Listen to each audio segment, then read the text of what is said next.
So brain stem, it is a connecting stalk between the, you can hear me last bench? Okay. So the brain stem is connecting stalk between the spinal cord and cerebrum. And the brain stem consists of these three parts: medulla oblongata, pons, and midbrain. Here you can see this part is this pons, and this is midbrain. Okay. So spinal cord continues upward as the medulla oblongata. This below the foramen magnum, this medulla oblongata continues downward as the spinal cord, lying within the spinal canal. Okay. So spinal cord continues upward as medulla oblongata, and midbrain connects the brain stem with the cerebral hemisphere. What is the location? Brainstem is located in the posterior cranial fossa and lies on the sloping clivus. Okay, clivus is formed by fusion of basiocciput and basisphenoid. And brainstem contains ascending and descending pathways that connect the cerebrum and cerebellum and the spinal cord with each other. And reticular formation, cranial nerve nuclei and their origin, 3rd to 12th cranial nerve nuclei are present here, and vital centers that control heart rate, blood pressure, and respiration. So this is anterior median fissure. On the two sides of anterior median fissure, there are two elevations. These two are known as pyramids. On the two sides of pyramids, these oval shaped elevations are known as olives. Okay. So this is pons. So at the pontomedullary junction, at the junction between pons and pyramid, comes out this sixth nerve, abducent nerve. Okay. Lateral to it is the seventh nerve, facial nerve, its motor root, and here is the vestibulocochlear nerve. This is the eighth cranial nerve. And in between the pyramid and olive comes out the rootlets of the 12th cranial nerve. So this is 12th cranial nerve. And lateral to the olive comes out three cranial nerves: glossopharyngeal, vagus, and hypoglossal. Okay. So these are the different cranial nerves coming out from pontomedullary junction and different parts of the medulla. And you can see this spinal accessory nerve. This is 11th cranial nerve. It has a cranial root coming out lateral to the olive, and spinal root is joining, which is ascending upward through the foramen magnum and joining with the cranial root and forming the main trunk of the spinal accessory nerve. Okay. Next, this is posterior aspect. Okay. Posterior aspect of the brain stem. This part is midbrain, here is the pons, here is the medulla. Posterior aspect of pons and medulla together forming the floor of the fourth ventricle. So this diamond shaped space is the floor of the fourth ventricle. Okay. So lower part is formed by the medulla, upper part is formed by the pons. Here you can see these stria, these are the stria medullaris. These are the two facial colliculus. This part is hypoglossal triangle, vagal triangle. These will contain the nuclei of same name: vagal nuclei, hypoglossal nuclei. Okay, this structure, like the nerve of the pen, this is known as obex. Okay, this is posterior median sulcus. On the two sides of the posterior median sulcus, these elevations are formed by the gracile tubercle containing the gracile nucleus. On the lateral aspect of the gracile tubercle, these elevations are formed by the nucleus cuneatus. These are known as cuneate tubercle. Okay, and lateral to it lies the tuber cinereum. Okay, understood? So these parts are included in the medulla oblongata. Next. So you practice a schematic diagram like this. Okay, floor of the fourth ventricle is very important question. Okay, for your theory. Short note. It is also known as rhomboid fossa. Okay, we will discuss later. So you practice this diagram for medulla and also for fourth ventricle floor. Next. So medulla oblongata features it extend from lower border of pons to the first pair of cranial nerves. Length is 3 centimeter, width is 2 centimeter, thickness is 1.25 centimeter. Cavity, has a cavity. So lower part is closed, upper part is open and forms the fourth ventricle. Next, we go to sulci and fissures. There is anterior median fissure you have seen in the anterior view, and posterior median sulcus seen in the posterior view. And there are also anterolateral and posterolateral sulci. Next, there are regions. Regions are anterior region, lateral region, and posterior region. These regions are divided by this fissure and sulci. Okay. So anterior region contains the pyramids. There are pyramidal decussation and abducent nerve is coming out. Laterally there are olives. Here you will get the rootlets of 12th cranial nerve you have seen in the previous picture. Rootlets of 9th, 10th, 11th cranial nerves and 7th and 8th nerve. Anterior external arcuate fibers are also located here. Next are posterior region. Here in the lower close part you will see the gracile tubercle, cuneate tubercles, tuber cinerarium, and upper open part you will see floor of fourth ventricle, median sulcus, hypoglossal vagal triangles, vestibular area, area postrema, and stria medullari. So these are the features of medulla oblongata. Okay. Next. So medulla oblongata is a upward continuation of the spinal cord and it forms the caudal and ventral part of the hindbrain. Extend from lower border of pons to the emergence of first pair of cranial nerves. And it extends upward from a transverse plane passing along the upper border of posterior arch of the atlas, and it extends upward from lower border of foramen magnum. Okay. What are the relations? It is covered by meninges. Okay. 3 layers are there: dura mater, arachnoid mater, pia mater. Next, anterior to the medulla lies the clivus, with upper part of the odontoid process. This is part of axis, second cervical vertebra, and anterior atlanto-occipital membrane. And posteriorly lies the cerebellum and fourth ventricle in the upper part. Okay.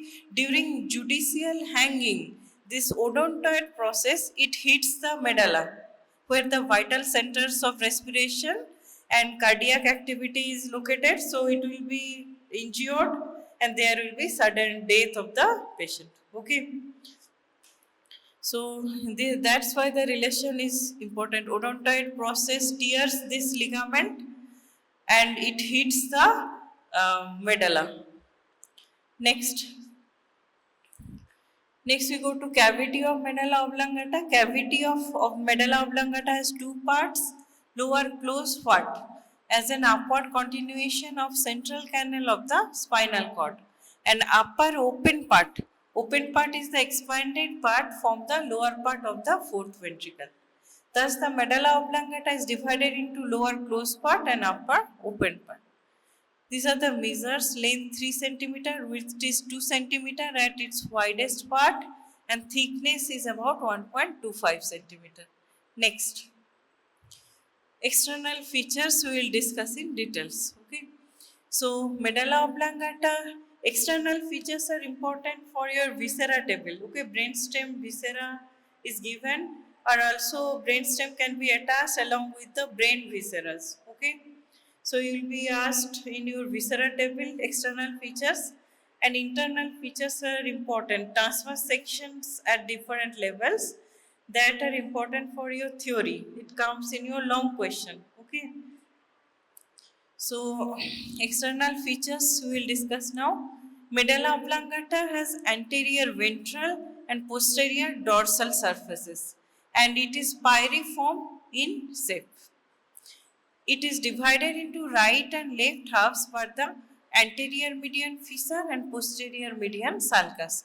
Anterior median fissure, it is present on the anterior surface of medulla in the midline and continues downward with the anterior median fissure of the spinal cord. And in the lower part, this fissure is interrupted by decussating fibers of the pyramidal tract. Next is foramen cecum. It is a small triangular gap at the upper end of anterior median fissure at the lower border of the pons. Okay, that means at the pontomedullary junction. Okay.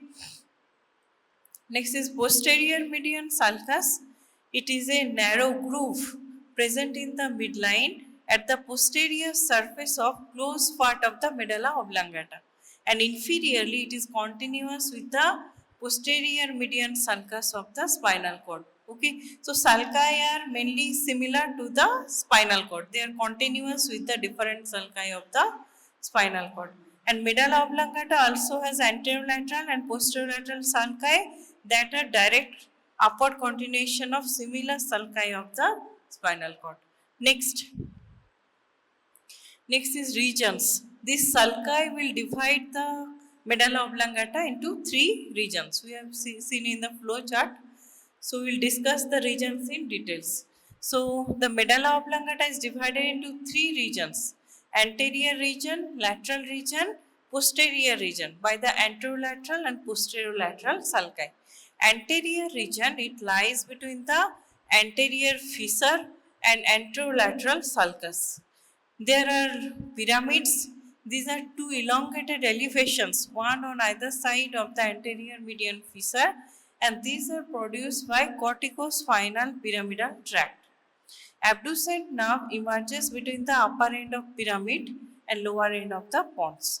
Pyramidal decussation. In the lower part of medulla, the decussating fibers of pyramidal tract interrupt the anterior median fissure. Next, so we have discussed anterior part. Next we are going to lateral part. It lies between the anterolateral and posterolateral sulci. There are olives. These are oval swellings lie lateral to the pyramid, and these are produced by inferior olivary nuclei. There are rootlets of hypoglossal nerve in between the pyramid and olive. You have seen they emerge from the anterolateral sulcus between the pyramid and olive. Next, there will be lateral to the olive rootlets of this. Okay, 9th, 10th and 11th cranial nerve. They emerge along a craniocaudal order. 9th will be above, then 10th, then 11th. So along a craniocaudal order from posterolateral sulcus dorsal to the olive. Next is facial and vestibulocochlear nerve, 7th and 8th nerve. They emerge at the pontomedullary junction above the olive. Next is anterior external arcuate fibers. They run horizontally from the median fissure across the pyramid and olive to enter the inferior cerebellar peduncle, and they are the fibers of arcuate nucleus. From the this is the root of the fibers. From the cerebral cortex, they go to arcuate nucleus.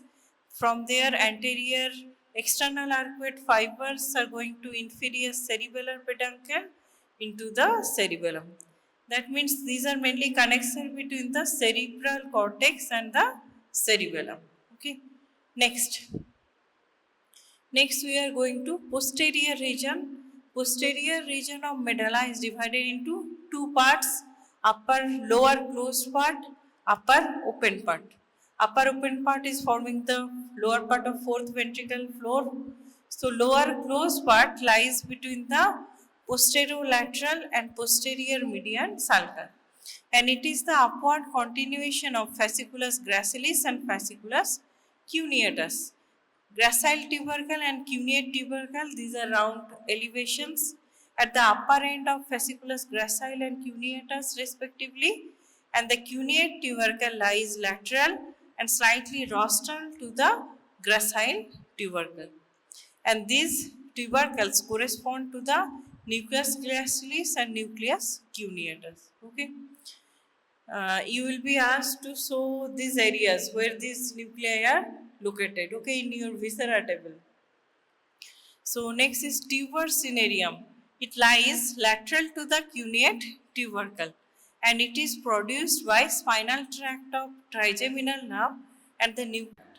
This tract and nucleus correspond to the dorsal lateral tract of leisure and substantia gelatinosa of the spinal cord. Next is upper open part.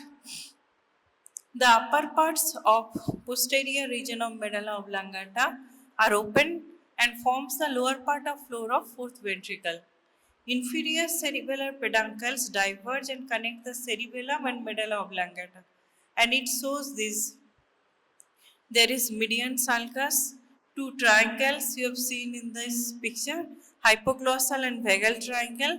Two areas are there, vestibular area and area postrema, and there are stria medullaris. Okay, these are part of upper open part. Next we are going to internal structure of medulla oblongata. So internal structure of medulla oblongata shows white matter that surrounds the central gray matter. In the cerebral cortex, there was outer gray matter, inner white matter. Okay, and in the spinal cord, you will see inner gray matter, outer white matter. Okay, and from the medulla oblongata, this is starting. So the internal structure of medulla oblongata shows white matter that surrounds the central gray matter, and in the upper part, the central gray matter splits into a number of nuclei. The internal structure, transverse section of medulla oblongata is studied at these 4 levels. This upper 2 is important for your theory, okay. At the lower close part, that is at the level of pyramidal decussation, at the upper close part, at the level of sensory decussation, okay. And at the level of olives, that is at the level of open part of medulla, and at the uppermost part of medulla, just inferior to the pons. So these 1 and 2 you must have to know. Okay, at the level of pyramidal decussation, at the level of sensory decussation. Next. So we will discuss individual transverse sections now. Some features will be common features that we have discussed previously. These regions, anterior region, posterior region, lateral regions, these some parts of the regions will be common, some difference will be there at different levels. Okay.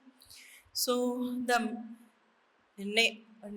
now we are discussing the transverse section of medulla oblongata at the level of pyramidal decussation. So when medulla shows these following features, these are the gray matters and these are the white matters. Gray matter includes the central gray matter with central canal, spinal nucleus of the accessory nerve, nucleus gracilis and nucleus cuneatus, nucleus of spinal tract of trigeminal nerve, and supraspinal nucleus C1. Next, in the white matter, it includes the pyramid, decussation of the pyramidal fibers, fasciculus gracilis and fasciculus cuneatus, spinal tract of trigeminal nerve, anterior and posterior spinocerebellar tracts. Okay, next. So this diagram you practice. This is a transverse section through lower close part of medulla at the level of pyramidal decussation. Okay. So see, this is the decussation. Decussation means crisscrossing of the fibers. They are going to the contralateral side. These are the pyramids. From here, it is going to the opposite side and forming this tract in the spinal cord. Lateral white column, lateral corticospinal tract. See what are the structures you can see. Posteriorly, you will see the nucleus gracilis and nucleus cuneatus. Over this nucleus, you will see the fasciculus gracilis and fasciculus cuneatus. Okay. Here, in the gray matter, you will see spinal tract and spinal nucleus of trigeminal nerve, fifth cranial nerve. And here in the lateral white matter, you will see spinocerebellar tracts, dorsal and ventral spinocerebellar tracts, and here lies the lateral spinothalamic tract. And this part is, here is the location of reticular formation. Okay, and these are the anterior horns of the spinal cord, detached anterior horn because it is lying anterior to this pyramidal decussation. That's why it is written detached anterior horn. And here are the pyramids. Okay. Next. So these are the main features in the gray matter and white matter. Gray matter contains central gray matter with central canal, spinal nucleus of accessory nerve, nucleus gracilis and nucleus cuneatus, nucleus of spinal tract of trigeminal nerve and supraspinal nucleus. And white matter contains the pyramid, the decussation of the pyramidal fibers, fasciculus gracilis and fasciculus cuneatus, spinal tract of trigeminal nerve, anterior and posterior, spinocerebellar tract. Okay. Next. So in the transverse section of medulla oblongata, at the level of pyramidal decussation, about 75 to 95% of pyramidal fibers run backward and laterally across the midline, and they reach the lateral white column and continue downward as the lateral corticospinal tract. Spinal nucleus of trigeminal nerve, the decussating pyramidal fibers pass through the anterior gray column or anterior horn, and the detached anterior horn forms the spinal nucleus of the trigeminal nerve. This nucleus extends up to the fifth cervical spinal segment and gives rise to the spinal root of the accessory nerve. Okay. Next is supraspinal nucleus. It's also a detached part of anterior horn, gives rise to motor fibers of first cervical spinal nerve. Central canal is pushed backward here because of the location of the decussation, and nucleus gracilis and nucleus cuneatus, they appear as the narrow strip-like projections from the posterior aspect of central gray matter. You have seen in the previous picture. Next, nucleus of spinal tract of trigeminal nerve. It is a part of central gray matter that lies lateral to the fasciculus cuneatus. Okay, so you have to, if it comes as transverse section at the level of pyramidal decussation, you have to draw those diagram and write down the name of the structures and one or two line like this. Okay, for each structure. So, okay, so nucleus of spinal tract of trigeminal nerve is part of central gray matter that lies lateral to the fasciculus cuneatus. Thus, nucleus cuneatus, nucleus gracilis, and nucleus of spinal tract of trigeminal nerve corresponds to the posterior horn of the spinal cord. Next is spinal tract of trigeminal nerve. It lies between the nucleus of spinal tract of trigeminal nerve and the posterior surface of medulla, and it is similar to dorsolateral tract of Leisure. Reticular formation. Reticular formation lies within the lateral white column you have seen in the picture, and it consists of nerve fibers and scattered nerve cells. Next. So we have discussed the transverse section at the level of pyramidal decussation. Next, we are going to transverse section at the level of sensory decussation. এই তোরা দুজন কি করছিস তখন থেকে গল্প করে যাচ্ছিস, উঠে আয়, তোকেই বলছি যে পিছনে ঘুরে দেখছিস। হ্যাঁ, উঠে সামনে আয়।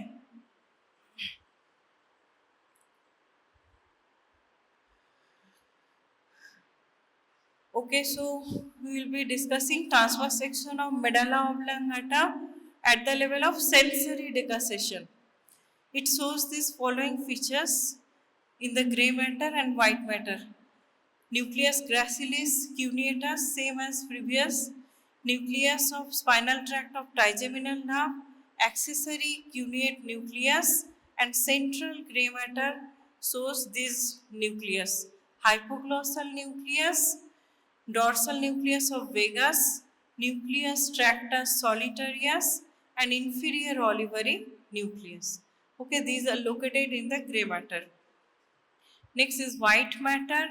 It shows these structures: sensory decussation or internal arcuate fibers, pyramid, medial longitudinal bundle, spinal tract of trigeminal nerve, reticular formation, anterior and posterior spinocerebellar tracts, and lateral and anterior spinothalamic tracts.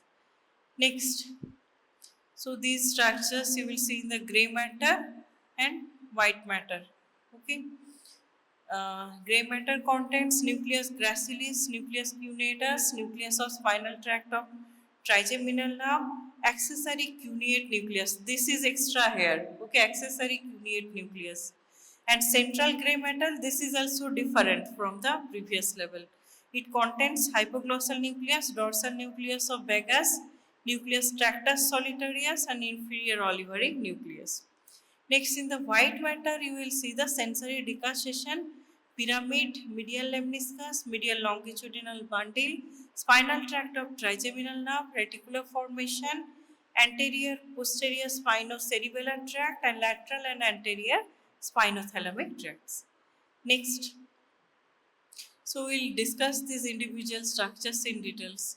So sensory decussation, also known as internal arcuate fibers. This is second order neurons of fasciculus gracilis and cuneatus, and they run forward and medially around the central gray matter. And these they cross the midline where they decussate with the fibers of opposite side, and these carved and decussating fibers are called internal arcuate fibers. Okay, so internal arcuate fibers are second order neurons of fasciculus gracilis and cuneatus, that you remembered. And these carved and decussating fibers are called internal arcuate fibers.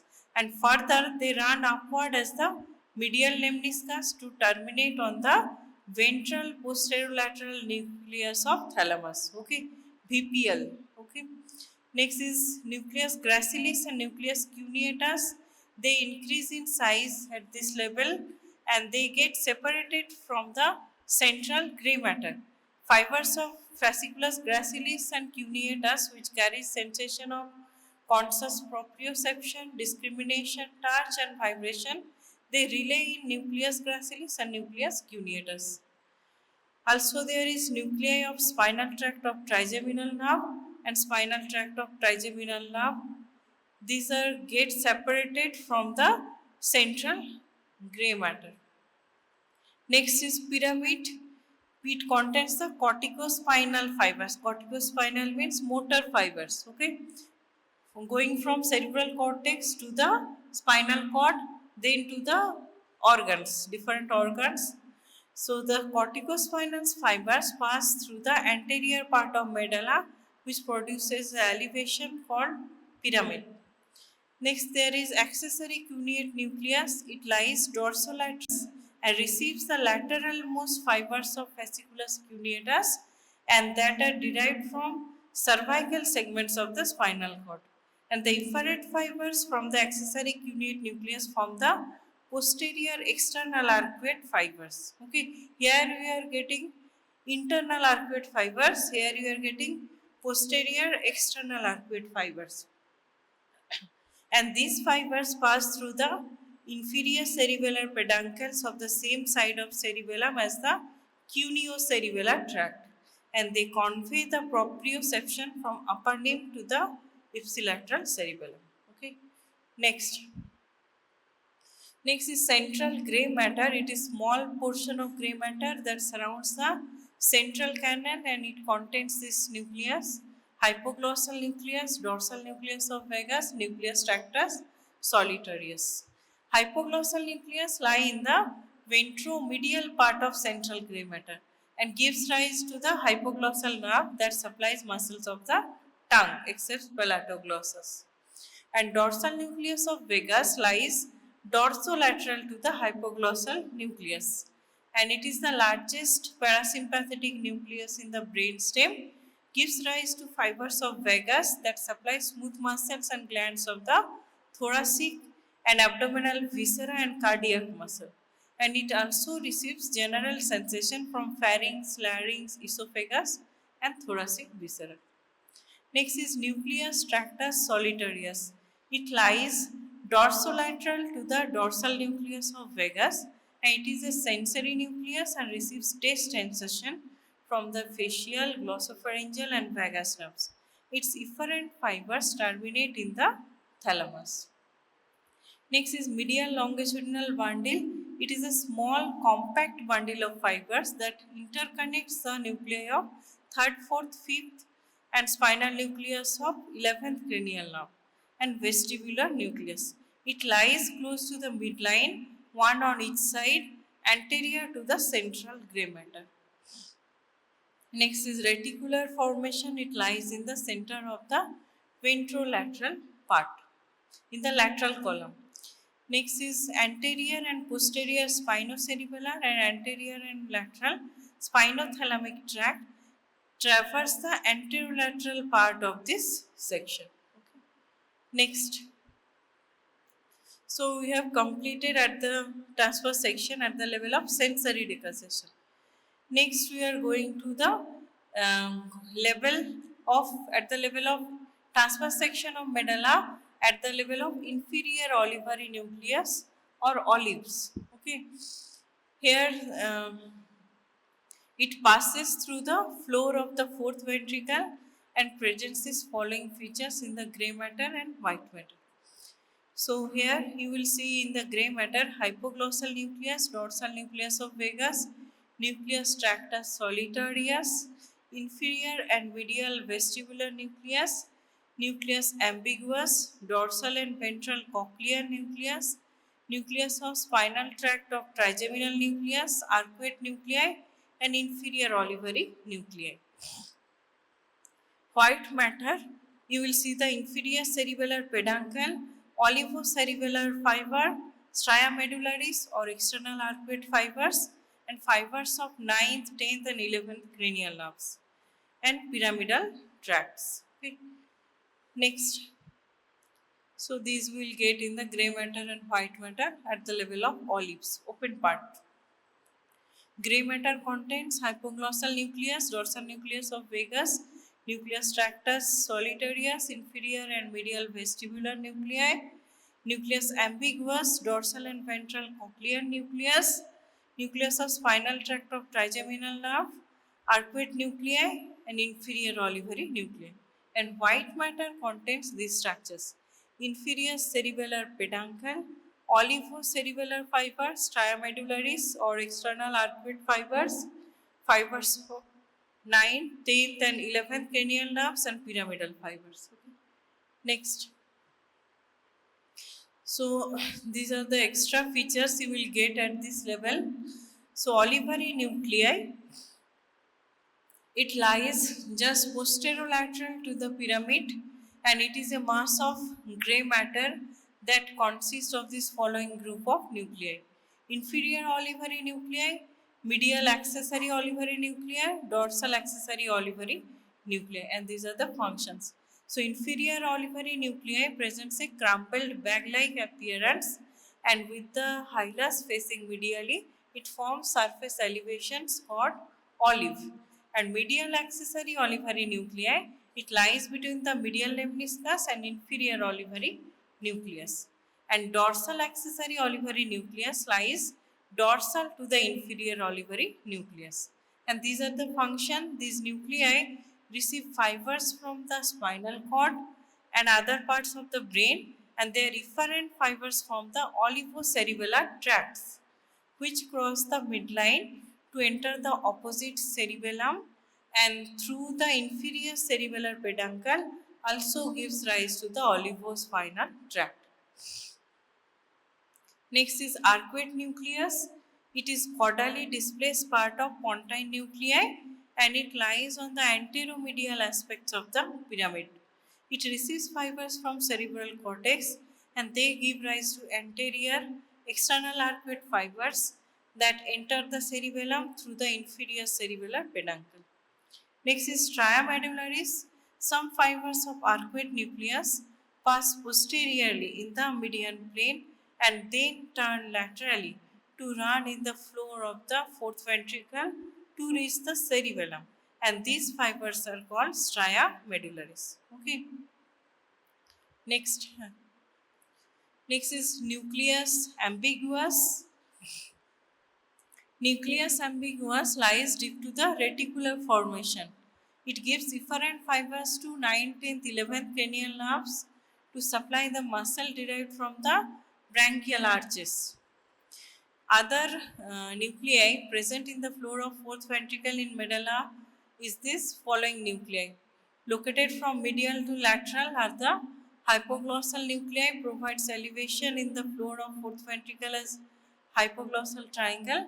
Dorsal nucleus of vagus, nucleus tractus solitarius, vestibular nuclei receives fibers from vestibular nerve, lies just posteromedial to the inferior cerebellar peduncle and spinal nucleus and tract of trigeminal nerve. Next is dorsal and ventral cochlear nuclei. They are present respectively on the dorsal and ventral surface of inferior cerebellar peduncle and they receive afferent from the cochlear nerve. Okay. Next is inferior cerebellar peduncle. It is a thick bundle of white matter that connects the medulla oblongata and cerebellum and it lies one on each side in the posterolateral part of medulla. Central gray matter is spread over the floor of fourth ventricle and that contains several cranial nerve nuclei. In the paramedian plane, the structures present anterior to posterior are the medial lemniscus, tectospinal tract, and medial longitudinal bundle. Okay. Next. Okay, so next is another transverse section just inferior to the pons at the pontomedullary junction at the uppermost part of medulla.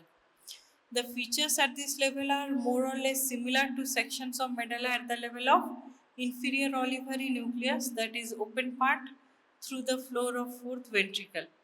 And only few changes occur. These include accessory olivary nucleus decreases in size, inferior vestibular nucleus get replaced by lateral vestibular nucleus, inferior salivatory nucleus appears just above the dorsal nucleus of vagus and it gives rise to preganglionic parasympathetic fibers to the parotid gland and which join the glossopharyngeal nerve. And medial lemniscus becomes broader and occupies the paramedian plane. So this is transverse section at the pontomedullary junction. Next is blood supply of the medulla. It is supplied by these following arteries. These arteries are important because two syndromes you have to read, medial and lateral medullary syndromes. Okay, different arteries supply different regions and that region of medulla will be affected and accordingly it will produce symptoms. Okay, so medulla oblongata is supplied by these following arteries, two vertebral arteries. Anterior spinal artery supply the medial area, medullary arteries supply the lateral and medial area, and posterior inferior cerebellar artery supply the dorsolateral area. Okay, next. So, according to this lesion of this artery, there will be two syndromes. This comes in your question. Okay, so for medulla, you have to read external features for your viva, and two cell transverse section you must read at the level of pyramidal decussation, at the level of sensory decussation. Okay, and these two syndromes comes as a short note: medial medullary syndrome and lateral medullary syndrome.